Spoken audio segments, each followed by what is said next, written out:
All right, so let's start. Good morning again, everyone.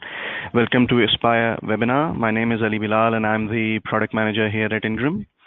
Joining us today is Chris Covert, who's the principal product manager with Symantec. Chris works in the product development team with Symantec in Japan.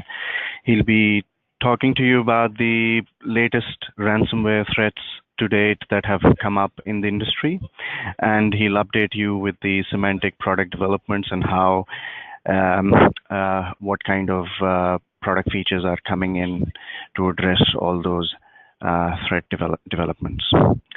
Also joining us today is Craig Bavard, who's the National Sales Manager at Ingram, and he'll give you the overview of Ingram Cloud Marketplace offering and how you can actually leverage your business, cloud business with our Ingram Cloud Marketplace offering.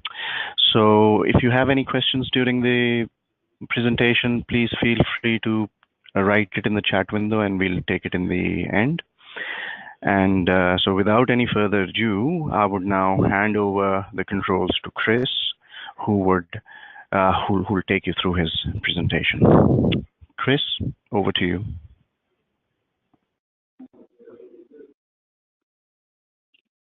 Thanks, Ali. I do not have control of the slide. I don't have control of the slides yet. Oh, there it is. All right, thank you. Right, so today, as was stated in the introduction, I will be given a brief overview of ransomware, the history of it, how we got to where we are today, and what happened in 2016 and 2017 with ransomware, both from the perspective of the attackers and also from what Symantec has done to counter what they have done. So I'm going to start off by just walking through the evolution of ransomware or scam-related malware over the years. So the first thing that we saw in terms of malware or pieces of software that were designed to fraudulently get users to commit money to them in some form or another. The first entries in this category we saw where it really took off were the misleading apps. So around 2005, 2009, as adware and spyware were problems that were sort of at their peak, we saw these misleading apps pop up as sort of a taking adware and turning it on its head a little bit.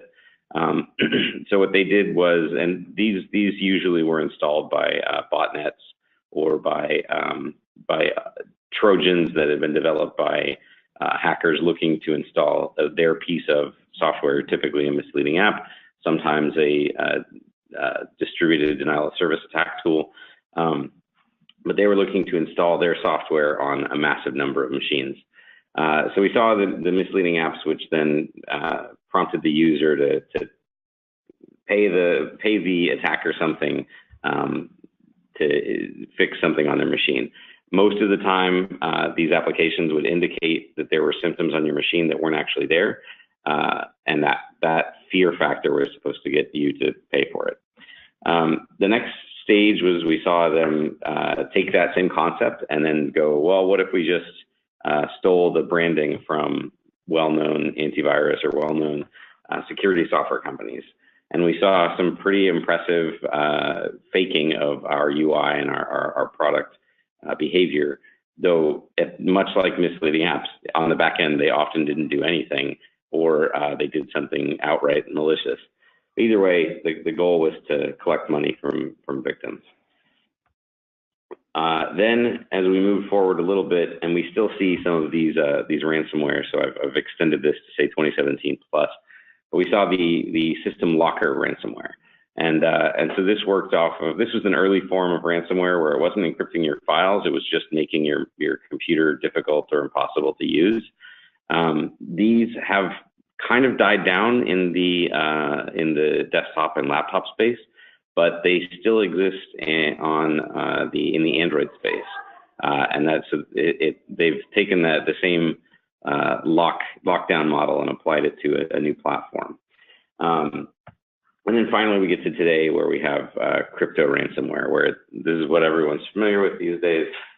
This is where it's infecting your machine and then encrypting your files with strong enough cryptography that it's not something that's easy to crack. So that's where we are today. Then I'm going to walk through some statistics from our Internet Security Threat Report from last year, just so that we get an idea of how big the problem is and who it's affecting, and also why they're doing what they're doing. So in 2016, in the full year of 2016, and in the next year's 2017 ISTR report, we'll have the latest numbers. But in 2016, we saw a 36% increase in ransomware attacks. The reason why we saw that increase is because they're making a lot of money, and they're making a lot of money because victims are paying. And that's it. It's purely profit incentive for them. In terms of the innovation that we've seen on the attacker side to try and capture more of that, capture more money, basically, to get victims to pay, is they've innovated along the payment side. So they used to use pretty exclusively, they were using Western Union or MoneyGram or these kinds of traditional money sending tools, and they've almost entirely switched to Bitcoin. But they're also moving into some other cryptocurrencies as well. We've seen Ethereum recently. We've seen some of the other cryptocurrencies, Dogecoin, and a couple of others as well. They also do A/B testing on that front. So they will infect two different users and see if for example Bitcoin versus Ethereum changes their likeliness to pay. Or if they do it on the pricing as well. So they do A/B testing on the pricing as well. If one user is likely to pay with a lower rate or with 1 Bitcoin versus 2 Bitcoin, those are also things that they are testing. They also test on which files to infect on your machine. So they're getting smarter at figuring out which files you're more likely to pay for to get back and which you won't. We saw an increase in the variety of ransomware families. So there are, in addition to the individual larger ransomware families that are innovating and doing these kinds of A/B testing work, we're seeing a competition in the space. So there are new hacking groups or new attack groups that are putting out their own ransomware families, or existing groups that are retooling their ransomware and trying, rebranding or trying a new version, basically. We still, in 2016, so while we did see between 2014 and 2015, we saw a jump in attacks on enterprises or small to medium businesses all the way up through large enterprises that were the victims of ransomware. We did not see that trend continue in 2016, so we still are seeing most of this hit the consumer business or our Norton users. But that said, there is some SMB specific research that I'll share in a second, specific to the Australian market, that indicates it's a problem in the SMB space as well. Moving on. Right. So here's the detections by country. So we have just the general statistics. Australia is large enough of a portion that it's here on the chart. Specifically, we did run a survey a couple months back about cyber attacks on SMBs in the Australian market, and ransomware came up as the third most common attack for SMBs, and that was that. And these are not. This is not from our global intelligence data. This is from respondents to a survey. Ransomware came up as number 3 after email or phishing, which of course is the primary delivery for ransomware, and then direct hacking attempts. Either that could be anything like a website debasement or something along those lines. We also have, in terms of how much ransomware is costing us. So this is the global data that you're seeing on your screen right now. So it's basically up to $1,000 is the average ransom demand. In terms of the data from our SMB research in the Australian market, we actually saw that the average financial loss that these companies had reported was just under 6,000 Australian dollars. So even though the global average may be 1,000 per ransom demand, when we interviewed these, or when we surveyed these SMB customers, they indicated that they were paying up to 6,000 on average, which means either they have multiple machines that are hitting these $1,000 ransom demands, or the attackers are aware that Australians are more likely to pay and are upping the ransom as a result. So it is a serious it's a serious issue. There's very real and tangible risks, or real and tangible risks, not only to the business but like actual financial impact as well. Another thing to call out, when we asked in the survey, when we asked our SMB customers what the impact of the cyber attacks on them were, the financial loss was not the largest thing on the top of their minds. The highest thing on the top of their minds was the downtime and the expense of redoing work. So it's not just the ransom cost, there's sort of that additional cost on top of that. So how many hours were you unable to assist your customers, or unable to take orders, or of the data that you lost to the ransomware that was encrypted that you weren't able to get back because you chose not to pay the ransom, that the cost of replacing that work was a higher concern for our SMB customers that responded.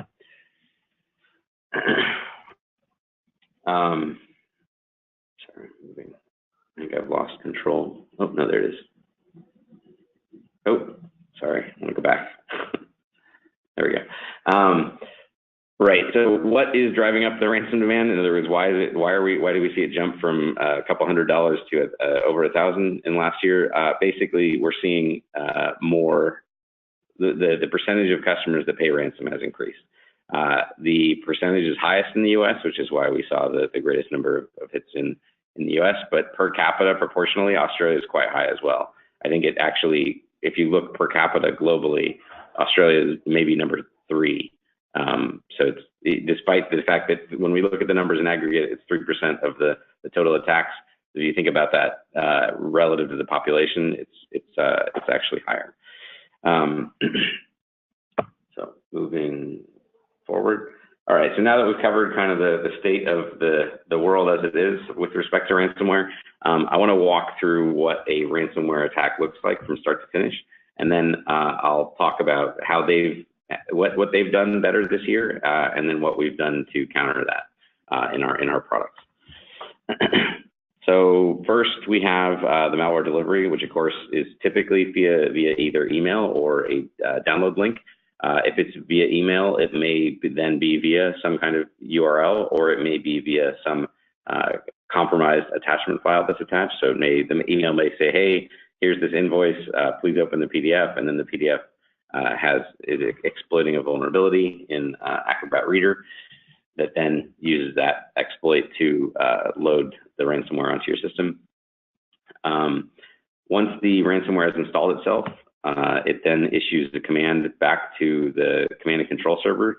And the reason it's doing this is so that it can not only register your machine and track you in terms of whether or not you're paying, but it also uses that to retrieve the encryption key from the server, and that way there's no way to extract there's no way to decrypt it from your own endpoint. In other words, the private key that is required to decrypt your files is stored on the server and not on your endpoint. So that's what it's getting in that first command. So the server then sends back the encryption command with the key that it needs to encrypt the files. It then begins encrypting your files, and it starts over again. So and then it waits for you to pay, and if you pay, you get the decryption key, you enter the decryption key, and it hopefully decrypts your files. There's a bit of a twist there with one of the major ransomware families this year, but I'll get to that in a couple more slides. On the ransomware kill chain. So this is the previous slide was walking through the attack chain. So that's what the attacker's doing step by step.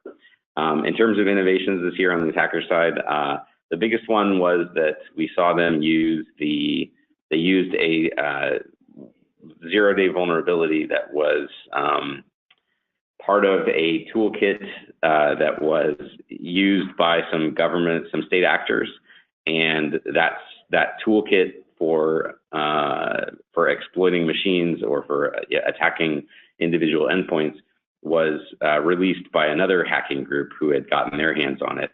And once those tools were leaked, the attack community took advantage of several of the tools, one of which was called Eternal Blue.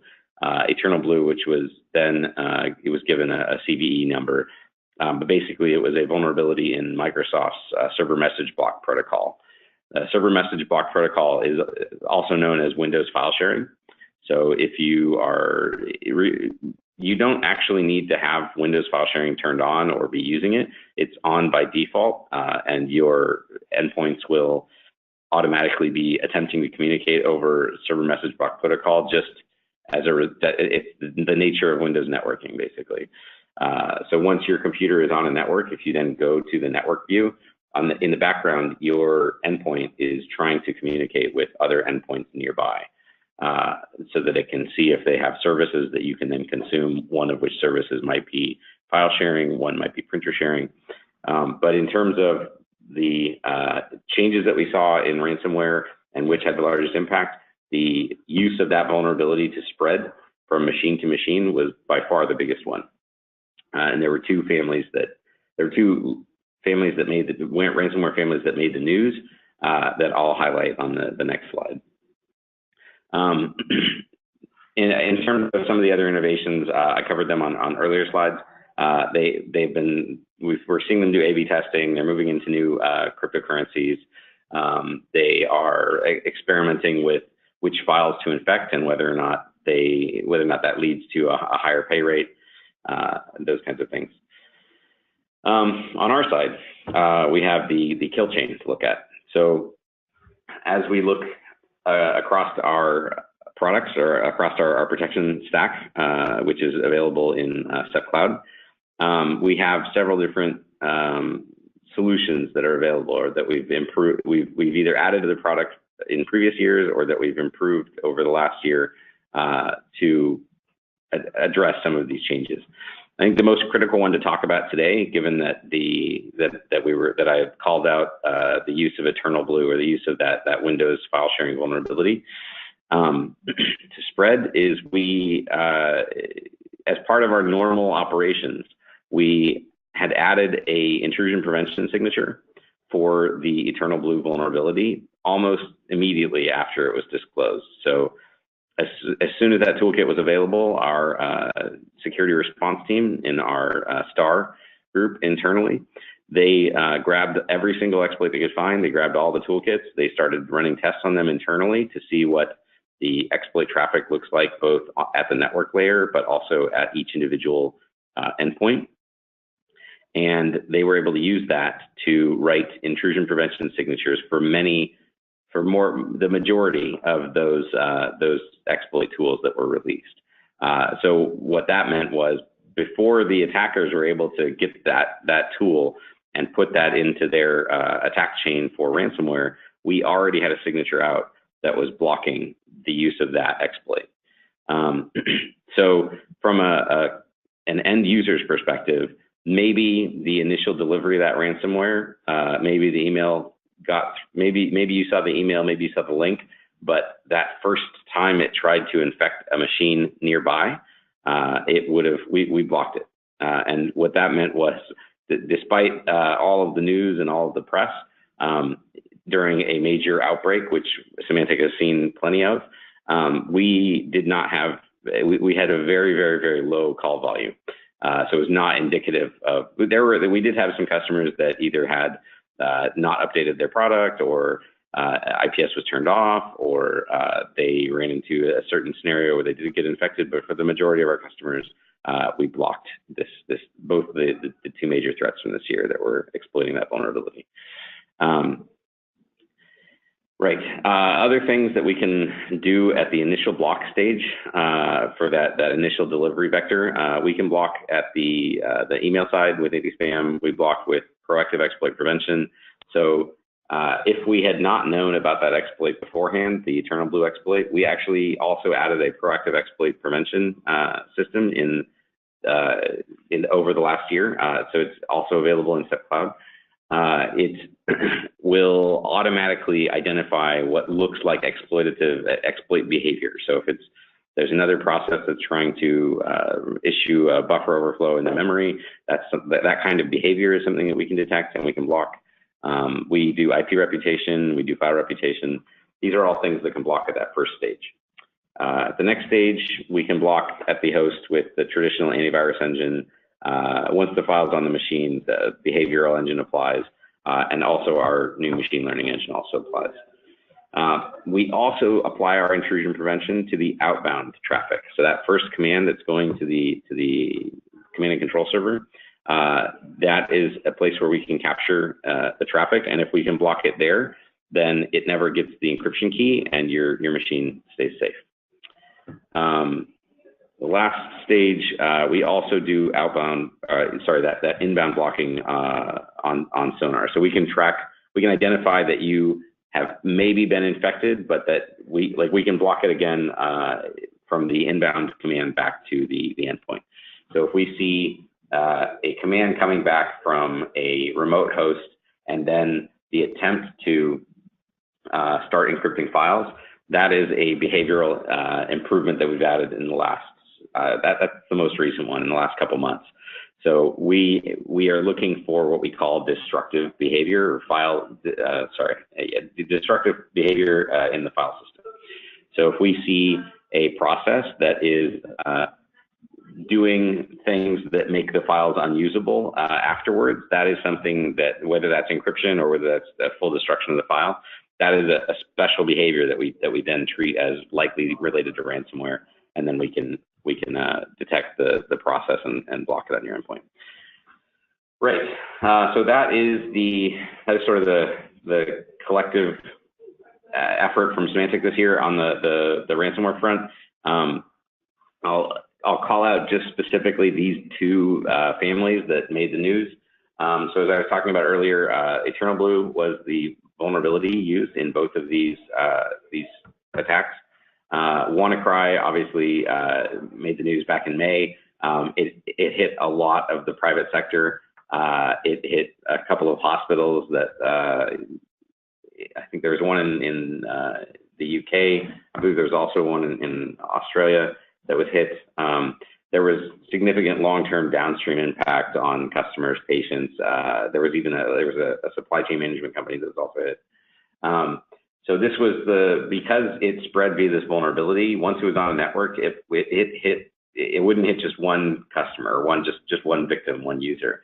Once it hit that first victim, it would then hit 6 or 7 or 100 other endpoints in the same organization, and that very quickly led to a lot of downtime and a lot of damage. The other one that was of note is NotPetya, and without getting into speculation about so this was very likely a ransomware piece of ransomware that was produced and distributed by a state actor, a nation state actor. Without speculating as to what their motivations might have been, what was unique about this ransomware was that it didn't actually encrypt your files. In many cases, it destroyed them, or it modified the files enough that there was no way to recover them, even if you had the supposed key. So that's novel or interesting, because if that is something that is done more often, it will eventually have a negative impact on the cybercrime element of it, because users will not know if they can trust their ransomware attacker, basically. So if you don't know if you are actually going to get your files back, it decreases the likelihood that you're going to pay for it. But it's a very rare that we see this occur. In the past, when we've seen file destruction occur in ransomware, it was usually because the malware was not written very well. And while they were trying to encrypt, they made some mistakes, and they left the files in a non-decryptable state. But that was not the case with NotPetya.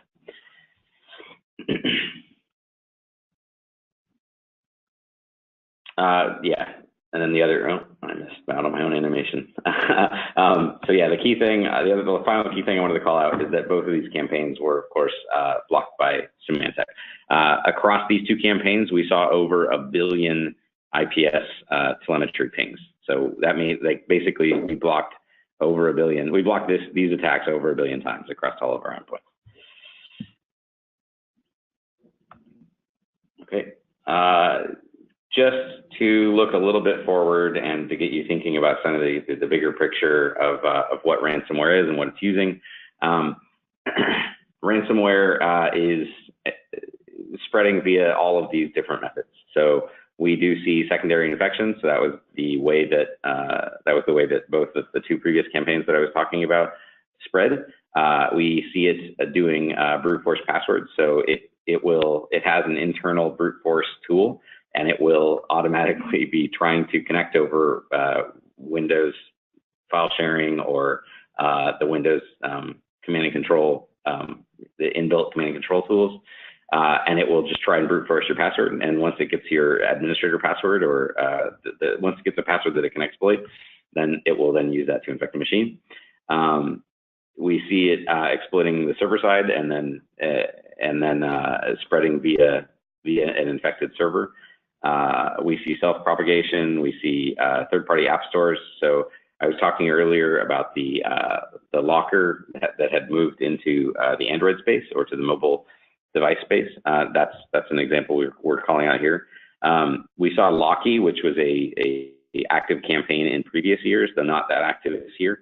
But we saw the Locky family move into the social networking space, so spreading via links that are sent on Twitter or via Facebook. And then exploit kits, of course, remain one of the major ways of delivering ransomware. Exploit kits are these underground tools that are used as sort of software distribution tools, though obviously illegitimately. But basically, they know that with a given exploit, they can hit a certain number of machines, and if that exploit is loaded in some content that's on an ad that they can insert into the Google ad network, for example. And then that ad can then be seen. They can control who sees that ad, because that's when you pay for an ad that you get to control those things. And so they know exactly how many endpoints they can infect, basically. So that's part of the underground dark network economy, but it's a very common method. But the absolute number one biggest primary vector is what I was talking about at the front, which is, of course, the email attacks. So we see millions of these every day, and they look very similar. They look very similar to this. Often they have a little bit more verbosity in the body of the text. There's maybe some better language that they've tailored it to try and get you to open the document. But it's basically this simple. You know, it's a simple email that seems like a business email. It includes something that looks like a business-related attachment, or it looks like a business-related URL that you need to click on, and then you open that, and it starts the infection process. In terms of how SEP Cloud protects our users from this, we work on building detections for, of course, the exploits that would occur either in the document or at the end of that URL. We also have a separate email offering that I may be able to talk about next time we do one of these. But there are with SEP Cloud alone, we'll have very good protection for this. If you are looking at something on the email side, that's something else that we also offer. And with that, so this is the golden ticket. So the golden ticket is our way of thinking about, you know, how they're thinking about these emails. So it's a golden ticket because basically I think the odds of winning lottery are something like 1 in 3. This is the U.S. lottery odds, but the odds of winning lottery is something like 1 in 316. And the number of the number of emails that we see that have a malicious attachment or that have some kind of malicious email verdict is 1 in 170 or so. So they only need you to click. They only need a couple of users to click, and then it makes sense. Oh, sorry. Let me go back. So at this point, I'm going to hand over to Craig, and he'll walk you through his presentation on building a successful cloud business. That's great. Thanks a lot for that, Chris. And just sitting here and watching through that and looking at all the work that that Symantec's putting into the SEP Cloud product, and kind of the thing that I wanted to talk about is two things really spring to mind. When you're building out a security practice as an MSP, or building out even just a cloud services practice, that idea of being able to automate as much as possible, but being able to be proactive as much as possible, and seeing the work that is going in from Symantec into the SEP Cloud product, you can really see that idea of being as proactive as possible to be able to reduce those threats before they even get down to the end user level. And that's kind of what I wanted to talk around. Some of the things that we talk to with our partners from the cloud team when we're looking at helping to build out a successful cloud services or managed services practice is this idea of having a business run on chaos or cash flow. The idea of being reactive in the IT industry, that kind of break-fix model, just isn't scalable. So as we see partners come on board and work with us and our team and our marketplace, just that idea of being able to be proactive as possible, which really helps you kind of get lean and mean with your business. And that really improves the cash flow side of things, because being proactive means you're not having to be reactive, which means you're not wasting that time. And looking at I guess still at the back end of a lot of managed services practice, getting that operational efficiency, looking at being able to get that, particularly the invoicing and the billing side of things, getting that as automated as possible to reduce that kind of back end administration cost. Is a huge piece of the wedge when we're talking to resellers about being able to increase margins, increase efficiency, and profitability across their business. And a big side of that as well, particularly around that idea of being proactive, is getting really good reporting, and making sure that you're sharing that with your customers, so they can see all the work that you're actually putting into making sure that they're not getting hit by things such as ransomware. Then on the other side of it is building a managed services practice, putting together all these services across various portals, across various vendors. How do you manage that all together? How do you make sure that you've got the ability to provision new users at the drop of a hat?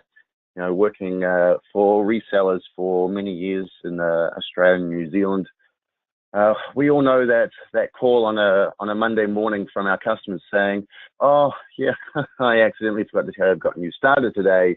I need to get them up and running." So again, having all these processes in place, trying to get that automation for that efficiency, so you can be as proactive as possible. So when again you do need to be a little bit reactive, you've kind of got it all there at a touch of a button. And that's kind of where we start, wrapping the SEP Cloud side of things into that, because we've had it launched within our cloud marketplace. And actually, just as of yesterday, we've just had a few new feature sets and SKUs go into the marketplace for SEP Cloud. And depending on where you're at with your relationship with Ingram Micro, you may already be on our cloud marketplace. You may actually already be plugging into your existing e-commerce solution with the cloud store, or if you've been working with the likes of Microsoft and their CSP program on that direct model, we've got the platforms here where we can plug in to your systems, no matter where you are on the journey with this the cloud services side of things. But before we even get to that point, working with the cloud team here in Australia, the first kind of, I guess, bastion that we'll talk to you about really is that kind of back-end administration side of things, particularly around that administration and billing, when you're looking at doing that true per user, per month cost in there. And then also obviously looking at how you're going to support it, how are you going to deploy it, making sure that you do have those processes in place, both from an administration, technical, and support point of view. On the top end, though, we've also got the ability to help you build out that go-to-market. We've got our marketing teams within Ingram Micro. We've got a range of partners that we can, link you into, and also around vendor marketing as well. The next space where we tend to start plugging into our resellers is then around that sales aspect, making sure that you've got that unique go-to-market, you've got that unique offering. You've got your guys going out and telling those stories, making sure that they're solving those problems, looking at whether or not you fit into certain verticals or certain sizes in there. So again, we can start looking at helping you automate and process that sales end as well. And then finally, look, absolutely going back into the marketplace, being able to provision, bill, invoice, support, maintain subscriptions. I said then start looking at plugging into e-commerce stores. Absolutely, we can do that with the cloud marketplace, but we really, really like to make sure that we've got the rest of those blocks in place before we get to that point. So again, we've got those processes in place. We've got as much automation in there to be able to flow through from the back end to the front end and right back round again into the invoicing side of things. But when we're looking at the SEP cloud side of things, there's some really key aspects that I encourage our partners to really take advantage of, to be able to leverage that profitability and margin within these products. And the first side of that is around leveraging trials. Now, if you haven't already been into our cloud marketplace, you may not know, but with SEP Cloud, we actually have the ability for you to set up a trial inside our marketplace for 60 days. Now, that gets you enough time to, one, do that kind of migration and install. They might be on a competing product, or they might be upgrading from a previous version. So allowing you time to be able to go and do that deployment, get the setup right, put all those rules in place, etc. And it's not going to cost you anything on the back end. And even better, just because you're leveraging a trial from the Ingram Micro side, that doesn't necessarily mean that you have to pass those effective savings on. So absolutely make sure that you go in and leverage the trials within there. Again, it's 60 days. You do need to make sure that you convert them across to a paid subscription. It will just expire immediately after those 60 days. And just a quick note on it, particularly if they're an existing user, setting up a trial, we just need to make sure that it's a unique name in there, because we are connecting directly back into the Symantec backend. We're not doing a license or anything here. Everything that we've got in our marketplace is all built and automated back into the Symantec portal itself. And the plus side on that as well is around that provisioning aspect. We're setting up, new clients and being able to do it in minutes. We're not having to wait 24, 48 hours to, submit an order and get a key in there. We're literally just turning it on. And again, there's cost savings within that, because it's costing you less time to be able to wait for those and maybe having to hold off projects, etc. But absolutely make sure that you go in and leverage the capabilities around the trials that we've got in there. The next kind of thing that we wanted to tie into was this idea of making sure that you keep that pricing and licensing models nice and easy. And a really, really good way that we see that with the SEP Cloud offering from Symantec is we've got the ability to do monthly pricing, true per user per month pricing. And actually, just as of yesterday, we've also launched the ability to do annual pricing within there as well. We know that not month to month doesn't fit every reseller or even every end user. You've absolutely got the choice to find the best model in there that fits your business model as well. But when we start looking at, other services, particularly like Microsoft Office 365, where they're starting to do that, true per user per month. But you look into, again, with Office 365 and their ability, when you're licensing a user, not licensing a device, but licensing a user, something like Office 365 and SEP Cloud, they're allowing you to do up to 5 devices, per user. That really enables you to do 2 things. One is that you're adding value, because how many end customers these days do we have that don't have multiple devices? It's very rare for someone to just have a desktop or a laptop without also having a mobile device or a tablet, etc. So that really allows you to be able to protect them on all their devices. Particularly when you look back at what Chris was taking us through around the different ways where we can get hit by those ransom attacks. It's not just through one delivery model, it is through the mobile, it is through email, etc. as well. So that really allows you to give that coverage within there. And that's what we 100% encourage. By stacking services that have similar pricing models like Office 365 and SEP Cloud that allow you to get deeper into the user, making sure that you protect all of their devices, work, home, etc. Every worker these days is a hybrid worker, for want of a better term. One that allows you to be really proactive about protecting them, but it also means you can have deeper conversations, with your customers. When you start looking at some of the feature sets, within SEP Cloud and the likes of Office 365, by combining those two, you're starting to get into mobile device management, for normally when you start looking at that kind of SMB space, that whole true mobile device management was a little bit more costly. It was probably tends to be at the more enterprise end. But again, when you look at the feature set within bundling something like Office 365 and SEP Cloud, not only do you get those kind of mobile device management features, those device protection features, but particularly within SEP Cloud, the encryption feature as well. Customers that going out and using their mobile phones for work to do email, those are the same mobile phones that they're also taking out on a Friday or Saturday night, etc. And there's the same mobile phones that can get lost in taxis and trains and planes and bars, etc. So being able to tell your customers, when they call you on the Monday morning, etc., and say, I've lost these devices, and your answer is absolutely 100%, don't worry about it. All the data is already encrypted on the device. There's no way that they can get in there and see that sensitive information. But let me just be able to remote wipe it for you as well. And that, that kind of proactivity, with customers, that makes them so sticky within there.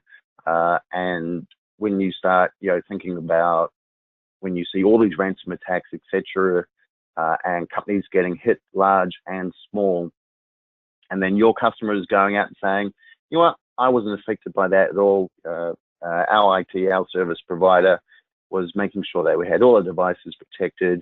Those referrals absolutely come in as well. That's latent business that's coming in there. The other side of it is, now that we're looking at that, I guess that automation piece across the protection, is also the ability to be able to give your customers access to do some self-service management within there. Right? When you look at how we've merged the Symantec SEP Cloud offering inside of our marketplace, you can absolutely allow your customer to do that self-service model. If they've got a new user starting on that Monday and they need to get them set up quickly, you've got the ability to allow them to log in and spin up those those new services, those new users within there as well, without necessarily having to call you in a panic. And also, if they've bought a new mobile phone or they've got a new device, being able to go in there and self-register in there as well. That's one less phone call, that's one less 15, 20 minutes taking them through how to set it up. And again, time is money. The more you can be proactive, the more that you save time, on the little things that's allowing you to apply that time to the larger projects, the more profitable projects within there as well. And so with our marketplace, again, we absolutely allow you to do that. What we call the customer control panel is fully customizable. You're able to go in and add your own logos within there. You can chop and change products that you want to be able to see in there. We've got multiple different offerings, but you might just want to be 100%, say, Office 365 and 100% SEP Cloud in there. So you don't have to expose those to your customers. They only log in, they only see the subscriptions that they have, they only see the services that you allow them to see, but you're giving them that ability to be able to do that self-service, that self-management. If you look at the idea of how the consumer space around Apple and Google stores, etc., it's all about self-service within there. It's the exact same concept. However, we're keeping you as the reseller, the service provider, right in there with that billing and ownership piece, and also still around that support and administration piece in there. And really user-friendly, access it via desktops, tablets, mobile phones, etc. So literally anywhere they are, they'll be able to go in and log in and do that self-service model. And obviously that absolutely applies to the resellers as well, to be able to go in and spin up those services, those subscriptions, etc. Even better, as I alluded to before, the functionality within Symantec Endpoint Protection Cloud is that ability to do user self-enrollment. So whether it's a brand new user or they're just adding a device or changing devices, they can log in through the client and be able to do that themselves. Again, giving the power to the people to be able to do a little bit of self-provisioning within there, particularly kind of at these lower ends, absolutely lifts that margin and profitability for your cloud services practice. The other side is looking at the ability that Symantec have given you to be able to do that kind of Active Directory synchronization, that user management piece. One password for everything.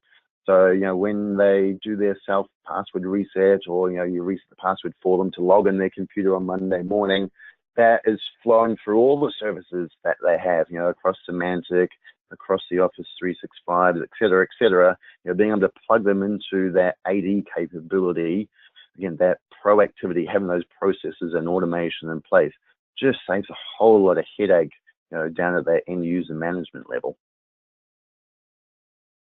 And we can, again, if we start looking at the functionality that's built into the marketplace, again, we can help with what we call ID sync, which one will do the AD management across multiple devices as well, including the cloud marketplace itself. So if you are opening up that customer control panel for self-management, again, you can plug that into the AD, control that password, control that access management, all through central points. The other good thing about ID Sync within the marketplace is if you are using platforms such as ConnectWise or AutoTask to do your contract management, etc., we've got the ability to plug directly into those. So again, go in and up a user or change a subscription, that will sync through to that contract that you've identified in ConnectWise or AutoTask in there. Again, just helping around that automation from a billing perspective as well is one less headache, one less process that someone needs to touch every time that a subscription is changed or amended within there as well. So look, I've talked a little bit more, I guess, around the marketplace and the functionality that SEP Cloud has in there around some of these self-service, these automation models as well. But if we start looking back a little bit further from the wider picture, if you haven't already kind of taken advantage of what the guys at CompTIA are doing, and CompTIA is the Computer Trade Industry Organization.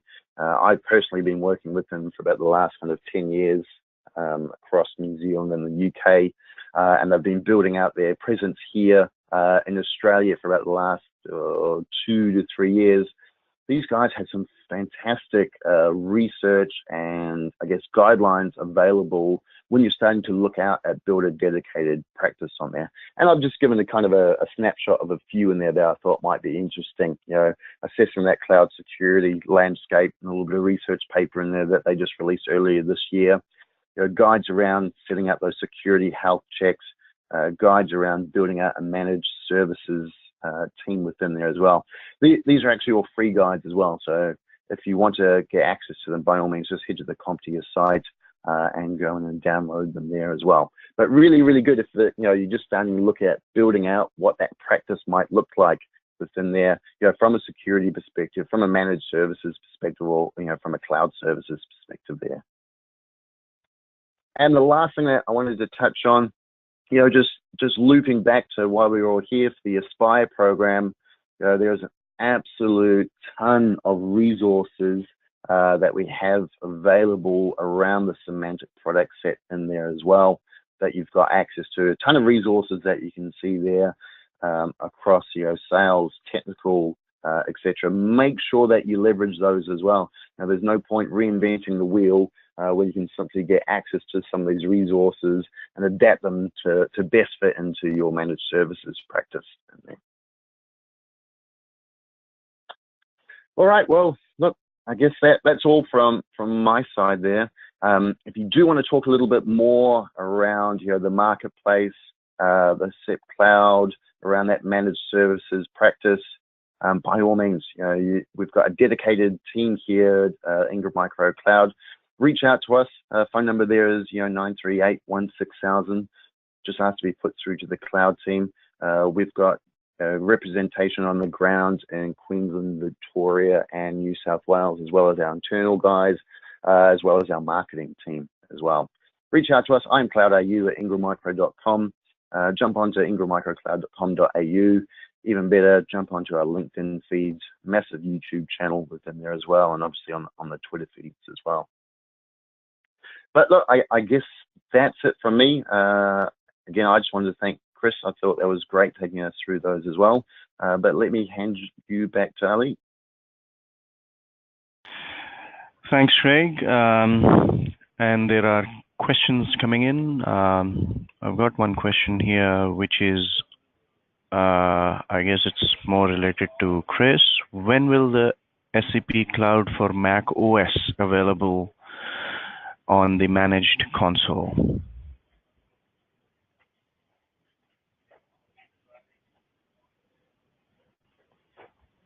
Chris? Sorry, I'm on mute. So that may be, I think that's a question related to our legacy product. So in SEP Cloud today, you can manage a Mac OS client via the Cloud Console.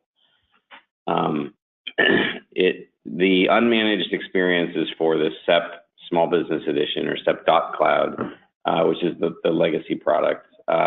So we are in the process of upgrade planning for that product, and eventually, over the next year, we will upgrade every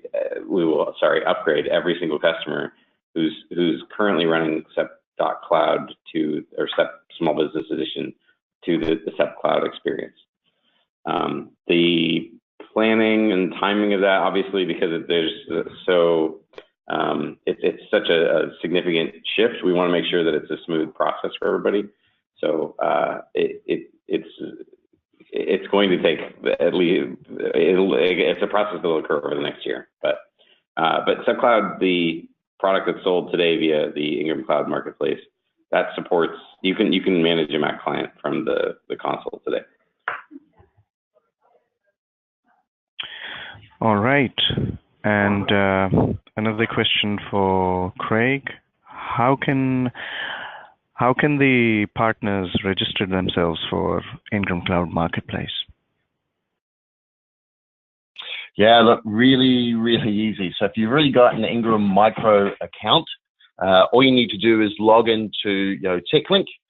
You should see a big, beautiful tile on the right-hand side there that says Cloud Marketplace. That will take you through to our Cloud Marketplace, or you can go directly there, au.cloud.im. And when you click login for the first time, you're going to use your existing TechLink credentials. It's all single sign-on. It takes about 5 minutes. You're just going to double check your credentials, name, address, phone number, etc. And then you're going to choose whether or not you want to go on to being billed via credit card, or you want to be billed via a 30-day terms account. Personally, I recommend going on to a 30-day terms account just because we can then provide you consolidated billing. So at the end of the month, you'll get an invoice either in PDF or CSV form across all the services and across all your customers within there as well.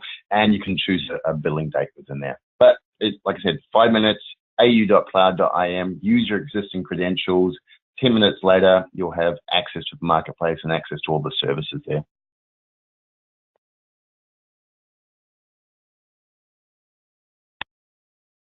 All right. Thank you very much. So with that, I guess we come to the end of this webinar. Thank you everyone for joining us today. And I would like to thank Christopher Covert and Craig Bovard for their time today as well. Really very good information that you guys have provided us today. And to all the viewers, please don't forget to attend the assessment at the end of this webinar to qualify for more points as part of the Aspire program. And yeah, that's it from our side for today. And thank you very much for joining.